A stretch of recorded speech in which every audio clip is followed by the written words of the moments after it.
Turn to Glory podcast. Getting close to bowl week. Haven't ever said that on the podcast history. We're getting closer. December 16th is Monday night. Dax Vikings are on, so if he's sidetracked, you know why. Yep. Just right there, I was sidetracked. Well, good thing you're not leading us in the college football playoff talk here later on. I'll be zoned in for that. I'm ready. So generous. Well, there's been a lot going on in Husker news, and we're back to one episode a week here now. Let's start with volleyball, which is right at the end of their season and still playing, which is great. 9-0 in sets against Wisconsin this year. Take that, Badgers. Amazing. We are in the Final Four once again. Penn State, Thursday night, I believe I saw today, is the release. We did get swept by Penn State earlier in the year, but we're playing well right now. Very well. That was some good volleyball to watch. Has been good volleyball tournament, but we're playing well. Penn State's also playing well. I know they're playing for their coach who I'm not sure what type of cancer, but I know she has cancer. They're also playing very well. All 4 1 seeds making the Final Four. Shocker. Hey, Creighton did give them a run for their money. They're the ones who kind of F that one up. That one was kind of Creighton's game to win. And then they choked it away. Let me ask you, did you want to see Creighton, Nebraska? Yes, I did. Me too. You have on all Nebraska on one side, and then also on top of that, I like my chances against Creighton more than I like it against Penn State. I just wanted to beat Creighton, but I don't like them. Really scared of that Blue Jay hate, man. You go to one Nebraska Creighton game, and it's this year. I've never liked the Creighton or the fans, but for whatever reason this year, my hate for them has just risen and risen. I think it's because I'm realizing who those fans are, and the fans that I constantly am mad about for Husker football and other things. A majority of them, I believe, are Creighton fans. So I think that's where my hate's kind of stemming from, and I hope they lose everything from here on out. all right. Strong opinion. I'm upset at the volleyball talk. I don't watch a lick of volleyball. Good season, Huskers. That's all I got. It has been really good. I don't like volleyball. I don't like watching it. So You don't like girls? I do, but I like everything but the sport. It's just boring to me. I don't watch it. So good. Did not even know they made the final. Well, I found out today they made the Final Four. This is kind of not really on topic, but it is. Speaking of girls, it's funny just watching games on TV, especially at Devaney, and I think of it like once every 4 or 5 games, but those middle-aged older men that sit in the front row on the baseline, that you can just see when the game, when their girls are serving in front of them, how their eyes are just looking at the jumbotron. You can tell the wives are you better not. You will be on camera. And so it's just funny. I always think about that once every 4 or 5 games. It's that has been addressed and talked about before you sit in those seats. Again. How much do you think those seats cost? At the bottom. I mean, it's $100 to get in the game, right? Pretty much now ish. Yeah. So I mean, just a normal game's $100. Yeah, those got to be. I mean, those got to be a grand at least. Don't you think? I have no idea. Probably double that for this last game, at least. I don't think those tickets are ever available to purchase. I think they get handed off by the owners. Oh. Yeah. Anyways, I know we don't spend a lot of time talking volleyball, but I do think obviously now is worth hyping them up a little bit. And as I head into the Final Four, other side is Pittsburgh, who has been the number 1 seed for majority of the season and have not lost. And so Emily Emily Eamon's like one of the volleyball media people or whatever, and she was asked, if someone's playing hot, like if someone's playing at their absolute best, is there anyone that can just run away with the field? She said Pittsburgh. And she obviously knows a lot more about volleyball than we do. So I thought that was interesting that they are actually legit. And then Louisville's the other one who had a scare, I believe, in the round of 32 against Northern Iowa, I believe. But they are also the other one seed that made the Final Four. Yeah, we're playing really well. I mean, against Wisconsin, there were moments where you're like, oh, we just kind of looked a little out of sync. But even when we were out of sync, we were still winning. Like the third set when we were down, it's like, okay, I guess we'll have to come back and win this one. It's kind of nice watching a team just being like, all right, we've got this, and not worrying about it. Husker basketball, talk about playing good.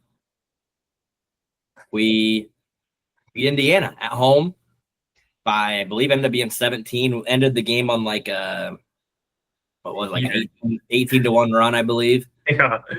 It was impressive what we did. And this is an Indiana team, and just from going to the Indiana game and talking to Indiana fans, they were pretty high on. A lot of them aren't like huge Mike Woodson fans, but they still believe in him. You got to be questioning that now.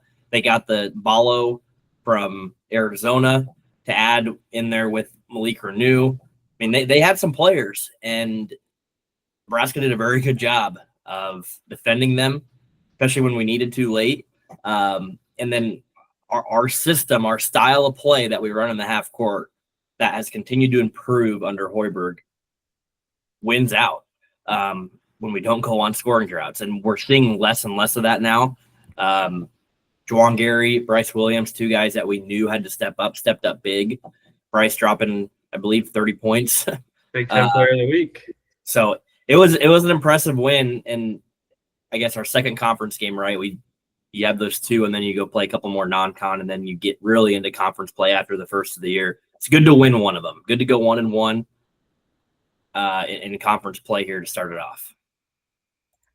Yeah, I agree. It's we're doing better than I thought we were going to be. To be honest, going into the year, I was a little bit scared, but the pieces are gelling more than I expected without our lack of size. Well, I thought we were going to have a lack of skilled size, and I don't think that's really been an issue thus far. I mean, Michigan State, yeah, tough to say what team it actually is. Is it a team that beat Indiana, or a team that got thumped by Michigan State? That's for sure what you want to go in those two games, 1-1. I mean, you definitely weren't expecting to go 2-0, but does Hoiberg tell his team, like before road games, does he say like, hey guys, we don't got to play this game at all, like we'll just win at home? Because it was the same thing last year. They just lay eggs on the road and then they come home and it's like a totally different team. Well, I can almost guarantee you probably doesn't tell them that. But yes, I agree. How are they two different teams, same as last year, on the road and home, like completely different? I mean, we are very good at home. We were 10-0 in conference play last year. I'll be honest, I did not watch or didn't even see a highlight of the Michigan State game. I actually forgot when the game happened. I was actually with Dak that night, and Dak's like, we're going to watch the Huskers. I'm like, yeah, what time they play? I think 6 o'clock. He's like, oh, no, like it already happened. I was like, oh, I didn't even know that. It was like 3 at half, I think, and then the second half was just terrible. I mean, I think it got 40, I believe, at one point. It wasn't good, right? I mean, they lost by 37, so. Now, Michigan State is really good. I will say that. I would be cautious with the word really good. I think they're pretty solid. Here's and I heard this on it might have been the broadcast of the Indiana game. They said the Big Ten this year, like no one is going to be favored by more than 10 points on anybody, the best team and the worst team. It is a very balanced conference like it has been the past couple of years. And that's why we keep saying, or we said last year, this year too, go 500 in the Big Ten. When you're non-con, you're probably in the tournament. I think going 10-10 in conference play is, or 9-9, however many games you play, like that is a goal, a good goal to have. And obviously starting off 1-1 is good, but I think every game is going to be winnable, and winning at home, we're good at. We got to steal a couple on the road where we can. Non-conference, we did what we needed to do. We thought maybe we would go. Well, I guess we're not quite done yet. We have the Diamond Head Classic next weekend, and then I think we play Southern University. But win those games and come out with only 1 or 2 non-conference losses. You beat Creighton. That's going to be a very big win.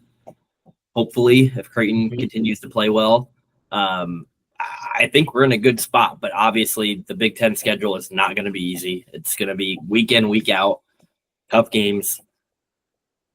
One thing I do think that we have going for us is we have depth. And I think that is very, very valuable when you're playing good teams twice a week, which we will be.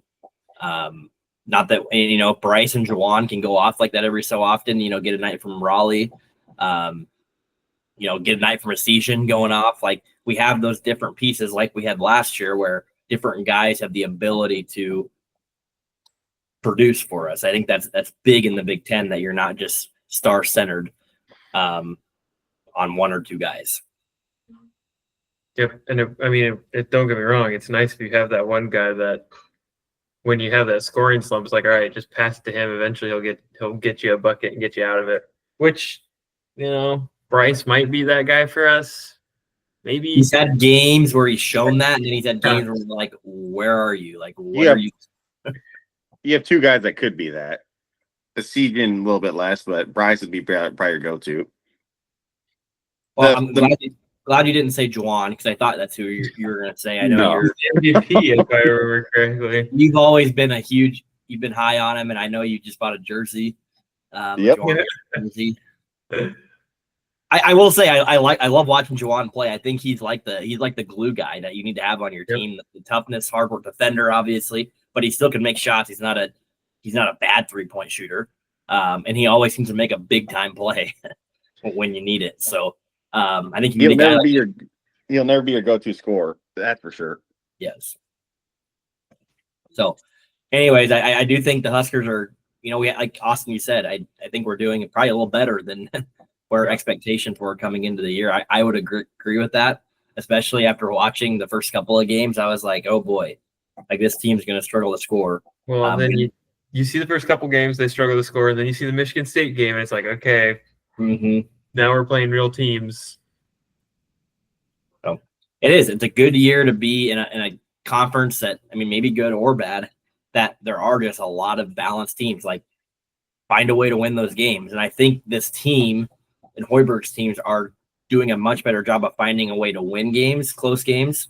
Maybe they just seem like we're winning more because our football team never does it. Then lose them. I think you're going to be in a lot of close games in the Big Ten. So if you know how to win and you have a team that has a winning mindset, that's a really good thing. When you don't, as we know from football,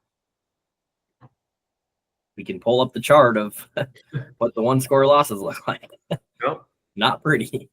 And it's also because, you look at the women's team, they don't look as good as we thought they were going to, but they're still squeaking out the wins. So it's like, I'm not going to be upset, but I think losing Potts was a lot bigger than we had expected.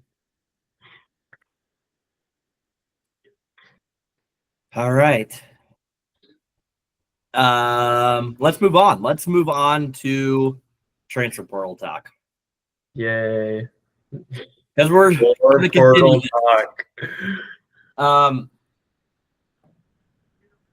So I don't even remember what has all happened since a week ago. We hadn't gotten anyone new. Well, I think you just did. I know there was something that just happened. I think coaching wise, all the defensive coaches were just announced. Yep. I believe at the time we had our last podcast, they're all here now. We have an associate head coach. We have a new DC. We have a new, basically, whole staff on the defensive side of the ball. And I don't know what that means. Like, I really don't. I'm not going to sit here and try to pretend like it's going to be good or bad. I think a lot of people are obviously spinning it in a very positive way. there's reasons to do that. I also think another caution is, John Butler came in for Evan Cooper and coached our D-backs. And, you guys tell me, how did our D-backs do over the year compared to what we thought they were going to be? I feel like it feels worse than it actually was. I don't think they were bad, but I would say they I definitely weren't better than expected. They didn't. I think it just feels worse because we lost a couple games. When we gave up a touchdown, it's like, well, we have to hold them to under 10 points to win a game. It's like, well, okay, I agree though. So again, it's just weird. It's a little bit. It doesn't feel deserved. It doesn't feel like it's like, oh man, he clearly coached his way to becoming the defensive coordinator. It's like, oh, okay. Correct. The other guys, it's interesting. The defensive backs coach from UCF, he was their defensive coordinator. So it's just interesting that they apparently had a really good pass protection in the Big 12. But also, it's like you were a defensive coordinator for a Big 12 school, and now you're coming back just to be a defensive backs coach. I don't know. It just feels weird. It's kind of like on the offensive side, how we have Glenn Thomas, who used to be an offensive coordinator, now he's just a quarterbacks coach. Agreed. You have that, and then you add this whole other element of Phil Snow, and who has been Rule's defensive coordinator at previous schools. He's obviously up there in age, but now he's the associate head coach. It's like we don't know. We have no idea what that position even entails. Rules mentioned how there's so much more, and he's not wrong by that. There's so much more you're dealing with as a head coach with this whole new era. You might need a guy like that to help do more of the logistics, X's and O's type head coach roles. And I think what Rule's strength is the persuasion and the communication piece of college football. And so maybe that allows him to focus on that a lot more. I don't know how good of an actual X's and O's football coach Rule is. I think that we've seen some flaws there over the past few years in his past. So maybe that's the role. I don't know. I think that's what people maybe are thinking, but I think you can make it of you want as far as what that looks like. Yeah. It definitely wasn't a flashy hire. Which, I agree with Rule saying it doesn't need to be flashy, but he kind of, like I said, it just didn't feel like he earned this role. It just kind of felt like it almost felt like the easy hire. Like, Austin, what was your response when you said it? You said, I said, eh. Meh. I feel like that was everybody's, was like, well, okay. No one was, yes. We got our guy. But who would have made you say, yeah, or pumped you up? I can't think of. I don't know. I think guys like Jim Bill Leonard Belichick would have been great. I don't know. I think it's funny because as a fan, and this is what all fans do, right? You frame it and you move the pieces around in your brain to put it in a way that makes you excited or optimistic about what could happen. I feel like that's what you do, right? With everything, the transfer portal too. All what I heard after Tony White and all those guys left are these talk shows and people talking about how the players wanted him gone and there wasn't much chemistry left with the players. And I'm like, so we didn't want him to stay here. It wasn't that he was that people didn't want him here anymore. I'm like, oh, okay, if that's how you want to think of it, but a lot of the players that left were our best defensive players. And then the counter to that was, well, they were starting to play less and less minutes as the year went on. I'm like, it's how people are framing everything with what's happening. History. You want to give it a positive spin so that you're hopeful. You don't want to play devil's advocate, which I tend to try to find myself doing because to me that's fun. Try to figure out where the holes are at. But that's not what you do. When players leave from other teams, when I see an Oklahoma player leave, I go, haha, Oklahoma fans, you just lost a linebacker. Where if you're an Oklahoma fan, you can go, well, he really wasn't that good anyways. He missed 8 tackles last game and he wasn't getting along with the coaches, so we really don't want him there. Like that's it's kind of how you think about it. If you don't know, you're just like, okay, whatever. So it's just funny. That's what fans do, right? You take the facts of what's happening and you frame it in your mind of, no, this is actually what's better for the program moving forward. And that's that's the part of being a fan. Even with that framing thing, no one was really saying that about Butler. It was like, well, Phil Snow's there. He'll guide Butler. So it's really a good 1-2 punch. Yeah. Now the framing is like, yeah, it's with all of that. It's just funny. Whereas, you want to look at the negative side of it, and I'm not saying any of this is true, but what if no one wanted to come be Rule's defensive coordinator because Rule is not a fun guy to work for, and Rule, all he has left is to stick for guys that he has underneath this kind of current umbrella, and that's it. Like, and everything's just falling apart. Like, what if all that's true? And people, outsiders. I mean, Dak, you're kind of an outsider, not anymore because you're a big time fan. Like, well, what if they go? Why the hell did they just hire internally? That was dumb. Like, they really couldn't pay anybody else better to come and be the D coordinator at Nebraska. Like, really? Yeah, so it's funny. You don't know what other people are saying, but that's how we as fans think, or any fan does of their team. Right. You make the argument of, well, they had a good defense before, internal hire.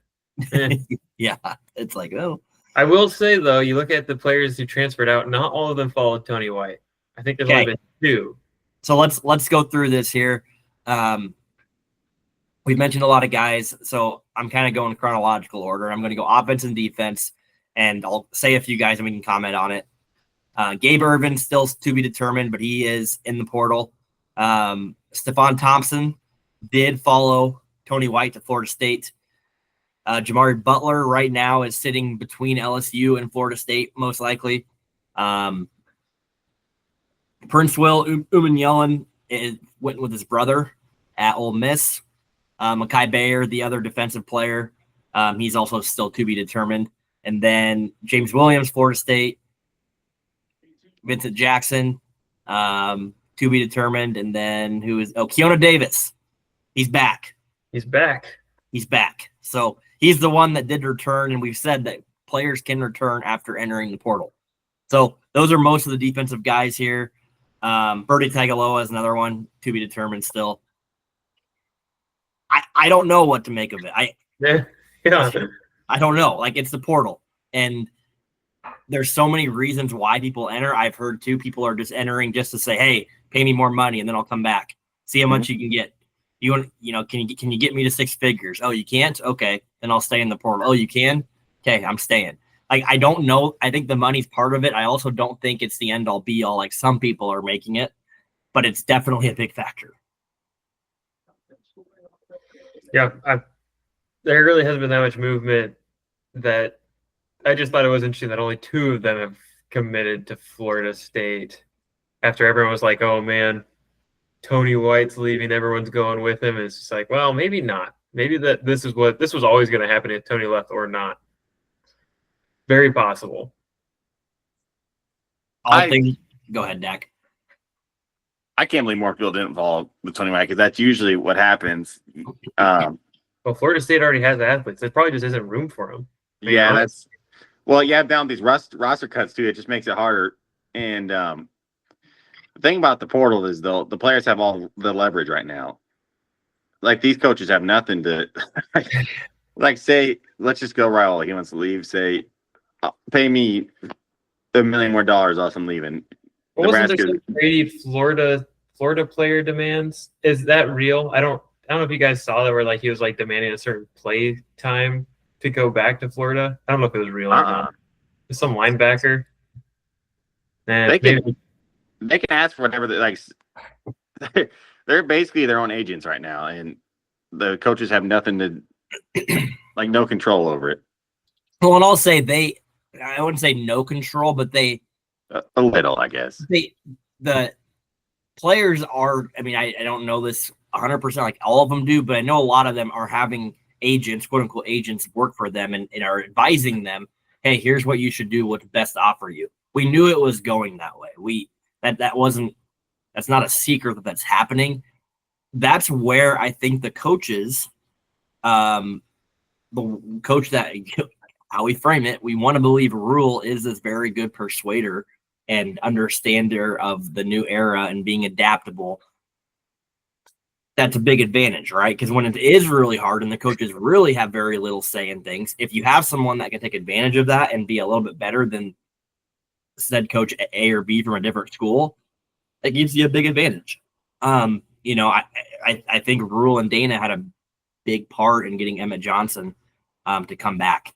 So I think that helps a lot. Now, the flip side of that, of Emmett Johnson coming back, is Dante Dowdell, within the last couple of hours, has entered the portal, coming as a shock. We also know Danny Kalin entered the portal less than a week ago. He's already decided on Virginia. Oh, by the way, Jamar Butler did commit to LSU. And Stephon Thompson, we said him, Florida State. Let's see. Isaiah McMorris, we talked about him. Oh, Nate Borkacher, another one that entered late last week. Thought that was an interesting one. Jacob Hood, offensive lineman. He was a freshman, didn't play much. He entered the portal. Supposedly he came in just way overweight this year, supposedly. Oh, he's listed as 345, right? He looked it. Holy cow. Another one, guys. Art Gilbert, remember him? Yeah, I didn't realize he was still on the team, to be honest. No way. He's still a Nebraska guy, apparently. No way. He's in the portal. So Jesus. So I found the story about. So it's a linebacker from Florida. This is on Sports Illustrated. So whether there's still rumors, but he said he needed to be guaranteed $45,000 a month, starting outside linebacker position, play all third downs, and have more snaps in the general rotation. And supposedly he was denied that, and so he entered the portal. Oh, there you go. Jesus. I mean, you can't tell me a kid's coming up with it all on his own either. No. No. It is. It's a crazy world. So incoming right now. Oh, Malachi Coleman left too. He's to Minnesota, which going to a Big Ten school. Interesting. Incoming, we have a couple players that we've heard of so far. Our defense is apparently back and rebuilt after getting the Missouri transfer, Williams Nwaneri. We'll get that name right eventually. Former 5-star. He's a 4-star in the transfer portal. Coming along with, is that our D-backs coach or our linebackers coach? It's coach. Yeah, whatever. Yeah. So he's the one, or wide receivers coach. I don't know. He's an offensive analyst. It's Muzi. It's the wide receiver's dad, isn't it? Yes, I think so. I knew there were ties somewhere there. We got him. Matt Rule's best recruiting tool is hiring parents of good players. Hiring parents. The other guy, I hope we never have to say his name again, but man, are we excited for getting this guy. Kevin Galick, the long snapper. Let's go. From the University of New Hampshire, coming to Nebraska. A 3-star long snapper in the transfer portal. I hope I never say his name again. The fact that we are talking about it speaks for itself. But some people are probably more excited about that than they were the 5-star edge, because there were still questions. They're like, well, he redshirted, there's some questions about his motor. But they're like, man, we're getting a freaking starting long snapper. Let's go. Yeah, if we're talking about him, you got problems beyond this point. Here's where that's where we're at in the portal. Here's what I still want to see, and there's obviously going to be a lot of movement still. This is just the beginning. We need to get linemen in the portal. No one's going to talk about it if we don't. It's not going to be a red flag. We're going to say we'll be fine. We'll try to spin it in a way that makes it positive. We had a very inexperienced, not very deep, I shouldn't say inexperienced, but not very deep offensive line this year. Now, a couple of the returners that are on the line, luckily they have not entered the portal yet, so that's a positive sign. And hopefully they stay. But we need to build depth, and if possible, get a couple experienced guys on the offensive line in from the portal. I think that's very, very huge that gets addressed and is hopefully make us stronger up front, which can only help both the run and the pass game. I agree. Just zoned in on that Vikings game. No, I was thinking about how I was gonna say. Sure. Would you rather, when you go in the portal, would you rather your team go looking for, like you said, O-line, or like skill wide receiver players, quarterbacks, stuff like that? O-line. Yeah, because I think you build best in the portal with O-line, D-lines. That's what I think. Better than recruiting. I think you can get your skill players from recruiting. In the portal, I think you build your team with the O-line, D-lines better. There are a lot of good running backs and receivers, not a lot of good linemen. Yeah, and there's a lot of them that enter the portal, like. Yep. And they're tough to find. So I'd rather get an O-lineman that I've saw play a couple seasons than one come out of high school. Well, yeah, because the people coming out of high school, you're waiting a year. Yeah, there are so few true freshmen. They're not big enough. Yeah, they're just not big enough. Yep. A lot of linemen do take time to develop. Like, that's a true statement. So, anyways, any other transfer portal talk news? I think we touched on what we know. There'll probably be a whole nother basket of information in a week. But that's where we're at. Trying to think. No. Okay.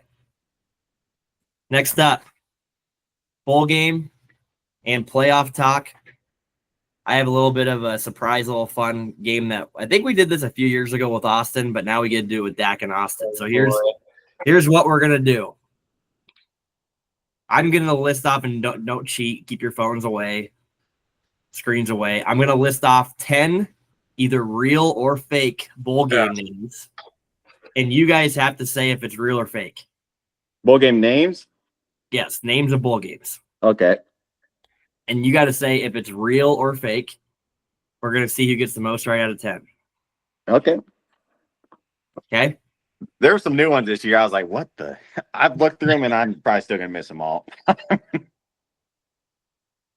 All right. Are you guys ready? Yep.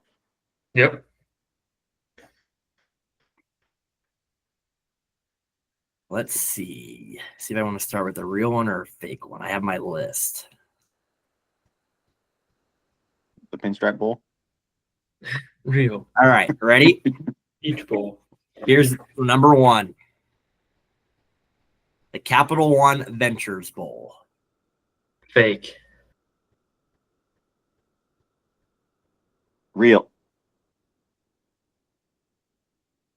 It is real. Oregon State plays Bowling Green. It used to be the Orange Bowl. I was thinking. No. This is a different bowl. Oh, well, that was a lucky guess. All right. Number two. The Game Above Sports Bowl. That's got to be fake. Fake. It is real. Damn it. Really? Pittsburgh is playing Toledo on December 26th. Game Above? I don't even know what that is. All right. Number three. The Athletic Way Rate Bowl. Fake. Fake. You're right. It is fake. Good one. So keep track of you? I've only got one, so Dak's up 2-1. All right. Next one. The Verizon Bowl. Fake. I think it's fake. It is fake. That is number 4.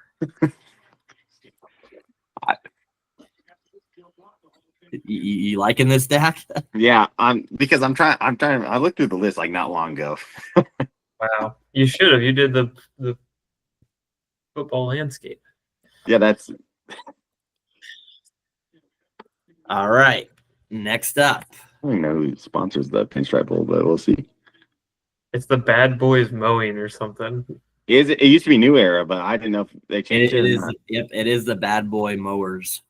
Wow. Here we go. Next one up. The Scooters Coffee Frisco Bowl.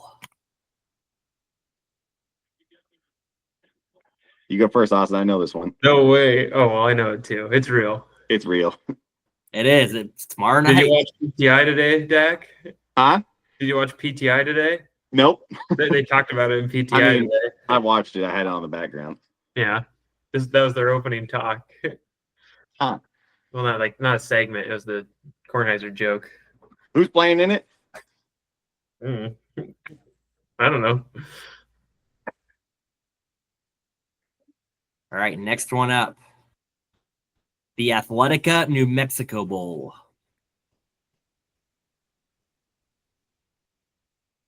Fake. I think it's real. It's fake. It's the Isleta New Mexico Bowl. Oh. Tricky there. Oh, yeah. All right, all tied up. I don't know how many we're through. I think we're through 7. We got 3 left. We got the Barstool Sports Arizona Bowl. Fake. Fake. I don't think they're having it this year. It is fake. They were last year. It's the Snoop Dogg Arizona Bowl this year. Oh, man. Ooh. Barstool's not having a bowl game this year, right? I think they're out of it. I don't believe they are. Yeah, I think they're. Huh. Here we go. Number 9. Do I go with this? He's making it up as he goes. I am now. I'm through all my good ones. The Go Bowling Military Bowl. There's Dak, do you know this one?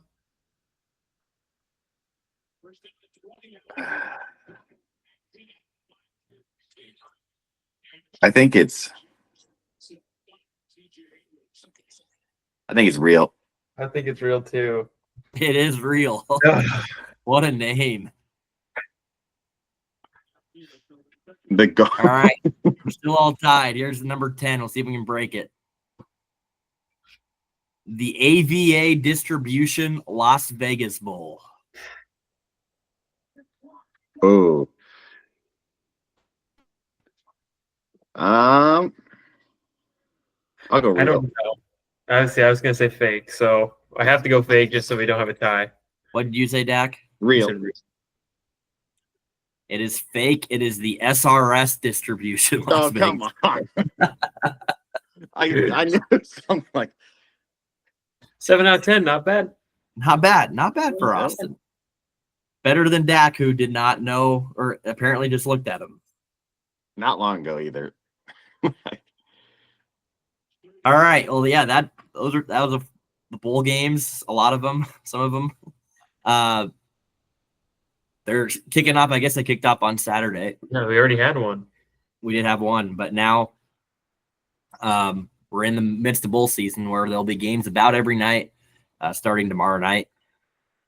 Saturday is the first round of the 12-team playoff. Can't wait. No, Friday. And Friday. I should say Friday. Yeah, Saturday there's 3 games. Friday there's 1. So Dak is going to lead us in the preview of the inaugural 12-team college football playoff. All right, well, here we go. Let's start out with the battle for Indiana. We got Notre Dame versus Indiana. Notre Dame's favored by 7.5 here. It's supposed to be 26 degrees. I don't think any snow or anything like that. And it is the most expensive ticket out of all 4 games by like $300. Like, it's $490 to get in. The other closest is like $80. Wow. That's wild. Like, I don't know why those other games so cheap. Like, it's really one of them. I think SMU Penn State was like $50 to get in. So I don't know why, but I guess the other ones aren't huge name games. But They all have big stadiums too. Weekend before Christmas, a lot of them cold weather. I don't know. It's great. I mean, I think starting with Notre Dame, I mean, you want a night playoff game on a Friday night, like it's going to be pretty fun. Yeah. I guess as far as how the game's going to go, I don't know. I struggle with Indiana. Part of me is because of how they just whipped us, and they look like the greatest team in college football, even though we were not very good, did not play a good game at all. But their schedule also was very, very, very favorable. If you look at the strength of schedules of the teams that made it, I believe theirs is the lowest by far. I don't know. Like, I don't know what that implies. I don't think Notre Dame also probably has a very as tough a schedule as some of these other teams, but I lean still taking Notre Dame in the points in this, but I don't want to discount Kurt Signetti because of what he did to Nebraska and what he's done to some of these other teams. Like, they have no break. Like, they are all gas when they play, and it's fun to watch. I'm excited to watch this one. I think I lean Notre Dame, though, by 10-ish. I definitely, yeah. I think Indiana, they had a pretty easy schedule. They killed us, and we ended up being, I mean, we're a bowl team, but, you know, I think it's going to be Notre Dame pretty easily. See, I'm still pretty big on Indiana. I think they're a pretty good team. That Ohio State game, I think they ended up getting killed in the end, but they hung in there at the beginning of that game. It just got away from it at the end. And Notre Dame, I have watched a second of Notre Dame, not a snap. So I have no clue. like how much Notre Dame, I think we talked about this a couple episodes ago. Week 1. Yeah. That's it. Oh, yeah. I take that back. Week 1 I watched against USC, and USC, or no, that was A&M. Never mind. A&M. They played and that's just a crappy game. A&M. Yeah, that's right. And I mean, they did. I wish I watched more of them. They lost to Northern Illinois, and yeah, you want to look at their schedule. Like, I guess they beat Louisville by 7. Obviously, they haven't played anybody. They kicked the crap out of Army, but Army just got their butts kicked. I mean, their schedule's not tough either. Like it I don't know. It makes it a very, very intriguing game. But guess what? The playoff is kind of, besides they can't get a bye game, it helps Notre Dame, like, with their schedule and not playing in a conference. Like, they're probably going to get in a lot of years if they don't join a conference. They're going to get in every year as long as they win the one good non-con game that they have. Correct. Like Florida State. What's their toughest game this year? USC? That's right. I mean, Louisville, USC, A&M, like, those would be your team. I mean, going into the year, you probably thought their schedule was going to be harder. I mean, you had higher expectations for Louisville, Florida State, USC, and A&M. The playoffs are built for them and this next team after this. They'll be in the playoffs every single year. Notre Dame and then next one, but it's kind of like you're taking Indiana. Huh? You're taking Indiana. I'm taking Indiana to win. Yeah, I think they're gonna win. What's the spread? 7.5 Notre Dame. It's kind of like all these games is the underdog's quarterback is better than the favorites in most of these games. Like I would take Rourke over Riley Leonard. Yeah, I probably would too. I agree with that. All right. Okay. Next one, we got SMU Penn State. Penn State's there by 8.5. I almost said 27. It's gonna be 27 degrees. It's gonna be a whiteout at 11 a.m. I don't know why that's gonna look weird, but all right. And then next, why? Oh yeah, why would it look weird? Because they've always done it at night. It's like this would be the first time they do it at 11 a.m. Wouldn't it still be cool? No, I'm what was I gonna say after that? Yeah, you got me rattled now. Big game against Strickland. Yes, that's what I was gonna say. Just like Notre Dame, this playoff is built for Penn State. They Notre Dame isn't playing anybody, so they have an easy schedule. Penn State's built for it because he cannot win a big game. And I don't. Part of my take was saying that, do you count this as a big game? So, yeah, they're favored by 8.5. 8.5. I mean, what do you? To me, Penn State's Penn State, and I will say this: I think that Oregon Penn State game gave me more hope in Penn State than anything. I don't think Oregon's like a clear-cut number one undefeated team. I mean, they are undefeated, but not that they're head and shoulders ahead of everybody. But I think that gives you confidence for Penn State that, you know what, like they can hang with the big dog. They can hang. Yeah. Now, hanging's one thing, winning's another. But SMU is not the big dog. So but SMU is not yet. And I think SMU is one of these teams that's playing hot. Like Rhett Lashley is, I think, a damn good coach. They also had their own kind of game with Clemson that you could argue like maybe gives you hope, but they lost. Clemson won, which I still think they should have been the 11th seed, but it's not like SMU's beat anybody of substance either. Like you'll look at their schedule. There's not much there, not much to it. So I also don't like picking Penn State to win by double digits because I just don't feel like I don't think they're a team to do that. But at the same time, I think their defense is going to be too much for SMU. Like SMU, what's Rhett Lashley good at? He's an offensive-minded coach. They score a lot of points. I mean, you go to look at their scores, who they played. I think Penn State's going to be able to hold them to under 20. I'm going to go like 27-17 Penn State. I'm also taking Penn State in the points. Yeah, like you said about that Oregon game, going into that, I didn't have any hope of Penn State, but that game proved a lot to me. Just offensive wise, I wasn't big on Drew Aller, but coming out of that game, I'm higher on him now, I guess. So are you Kevin Jennings over Drew Aller? Yes, I am. Yeah. Speaking of that, before we got on the podcast, Drew Aller announced he's coming back next year. Woohoo! But I'll go Penn State. I think SMU's going to keep it close. Penn State 31-28. All right. Okay. Austin and I both on the favorites, Dax on the dogs. Mm-hmm. Yeah, you're going to see a trend here. All right. My next favorite game of the day, Clemson, Texas. Texas favored by 10.5. This is your favorite game of the day? Oh, I hope Texas gets destroyed, which they could. But 56 degrees, so this will be the one game where the weather will not matter one bit. Did you just write down the degrees of every game, how hot or cold it's going to be? Yeah. I mean, it is December. A lot of these are warm for other teams. This is yes, that's the only game where it's not going to be cold but nothing about the wind or the That's it. Just the temperature. Well, Penn State, I do think it's supposed to snow. Whiteout. So there's that. Yeah, that's why it's going to be whiteout. I'm just going to say here off the bat, I think Clemson's going to really hang with Texas. I do not think Quinn Ewers is good, like at all. I haven't been high on him for a couple weeks now, and he's injured.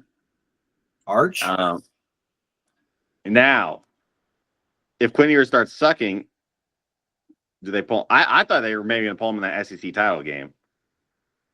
I thought he's in the portal. That's what you told me today. Arch or Quinn? No, Quinn. No, Quinn's not. Quinn's still there. I was just fucking with you, but but no.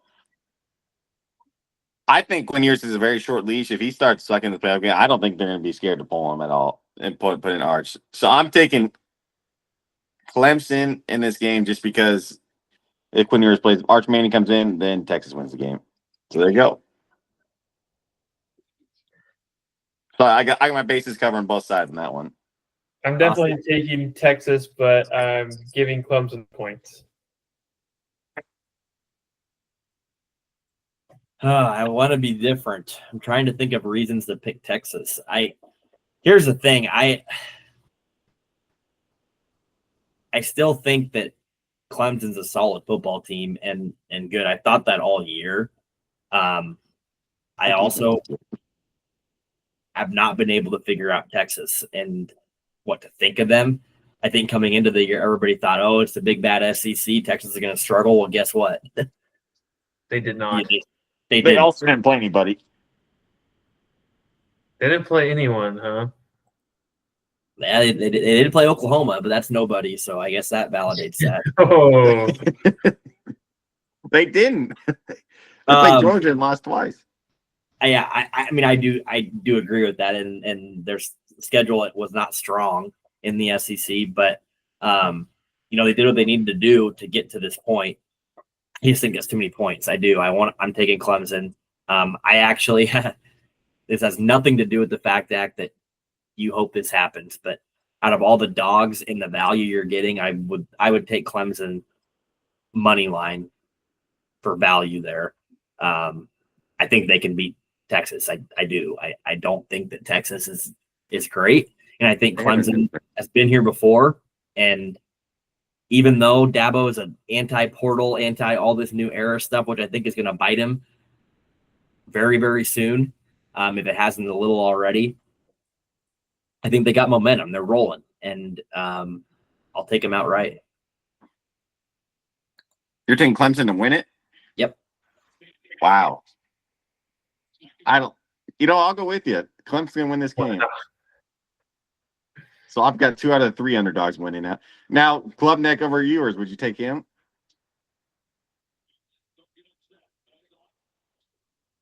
I mean, you guys talk about Clemson. You look at their schedule. Their schedule's terrible. I don't know.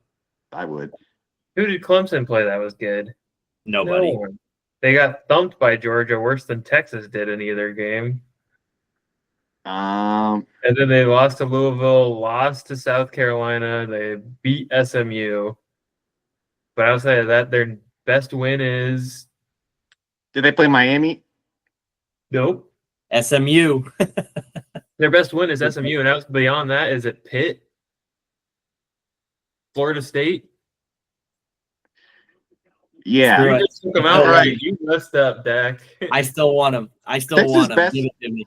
Texas' best win is Michigan. I think. They beat Texas A&M. Yeah, I think A&M is pretty bad. Worse than Michigan? Oh boy. I don't know. I don't know if I go that far. They both suck on offense. All right. Last game, I think this will be the best game of the weekend. I might say that about Texas. Forward to though, it's gonna be the best game, but I'm not. I might say that about Texas. I think this actually will be the best game of the weekend. Okay, Tennessee against Ohio State. Ohio State's favored by 7. 27 degrees. Did not check out the wind or anything like that. And okay, no precipitation in that game. For sure, not gonna rain. No, Positive. at least what I checked. Is it supposed to? I have no idea. I just want you to be aware. I didn't see anything.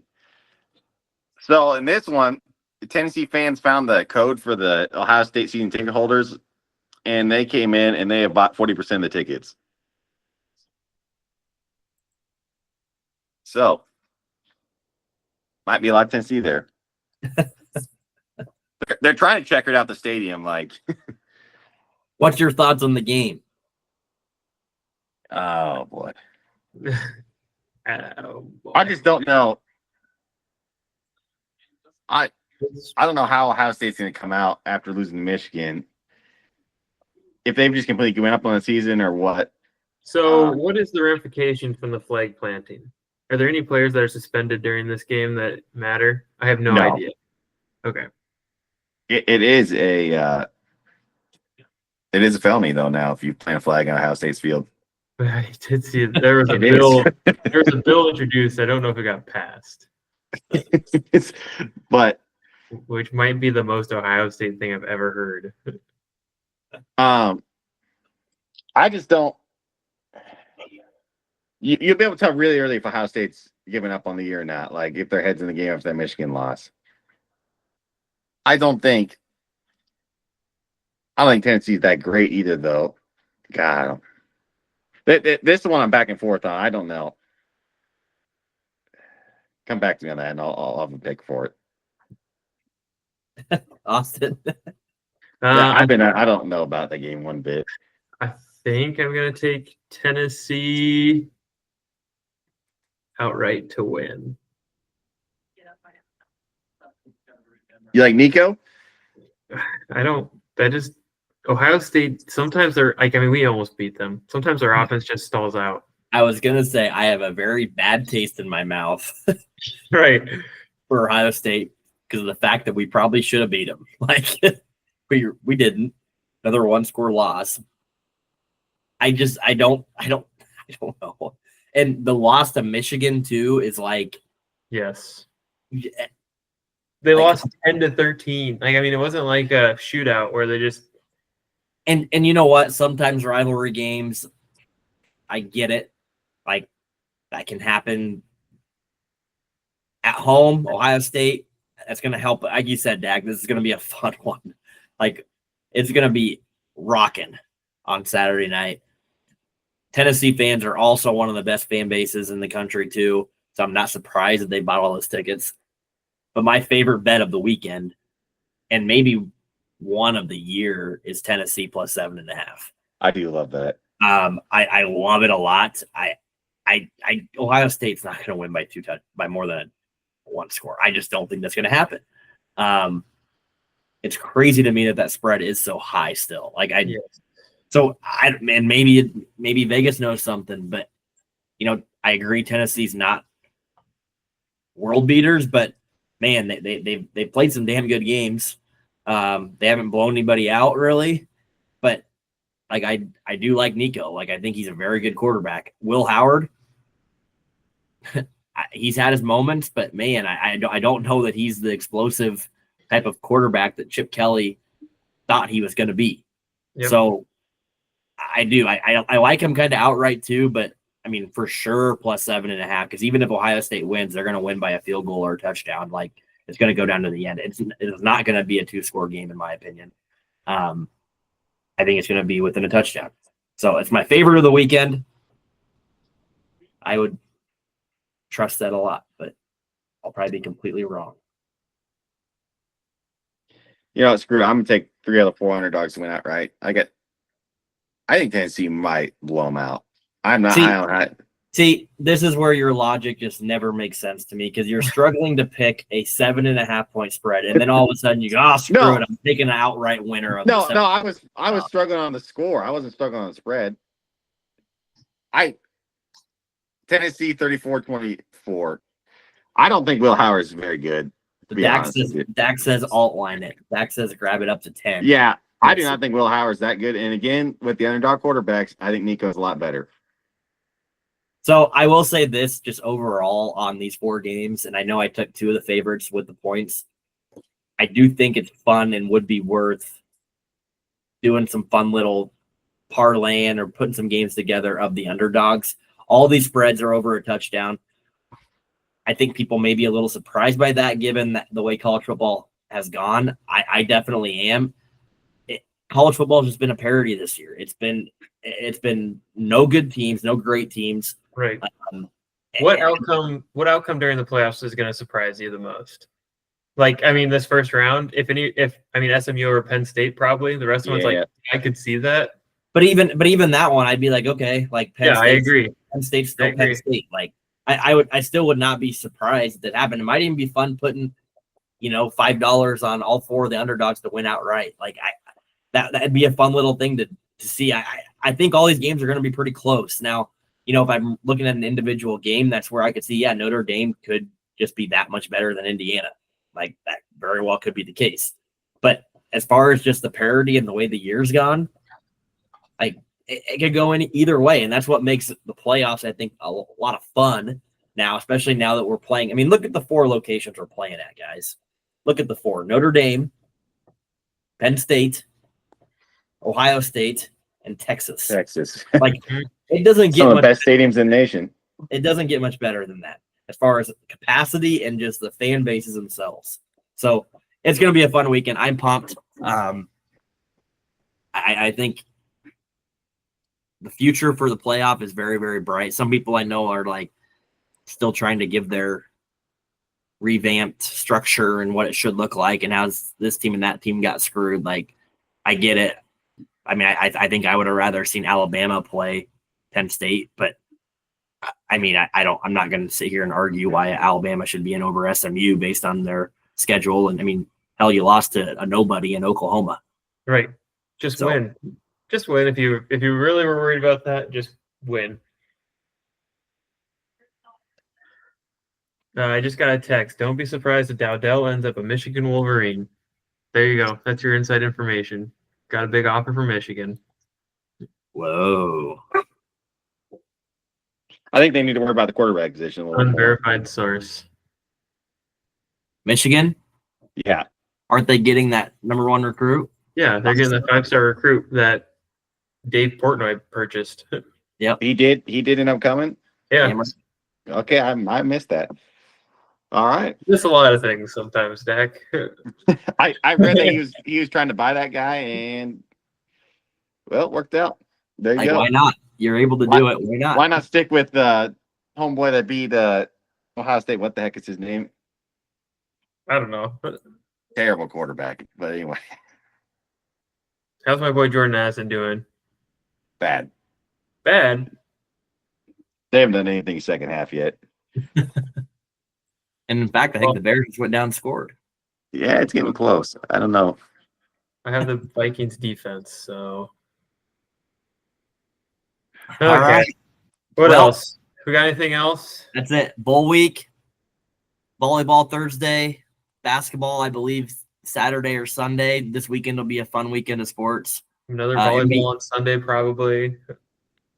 Hopefully, NBA, the NBA Cup was wrapped up, I think, this week. Pretty much. So, Yeah.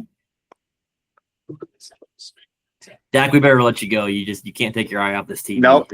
I'm getting nervous. I'm getting nervous. All right. We're back in a week. Go Big Red. GBR. Boom. Go Big Red. Thank you. you.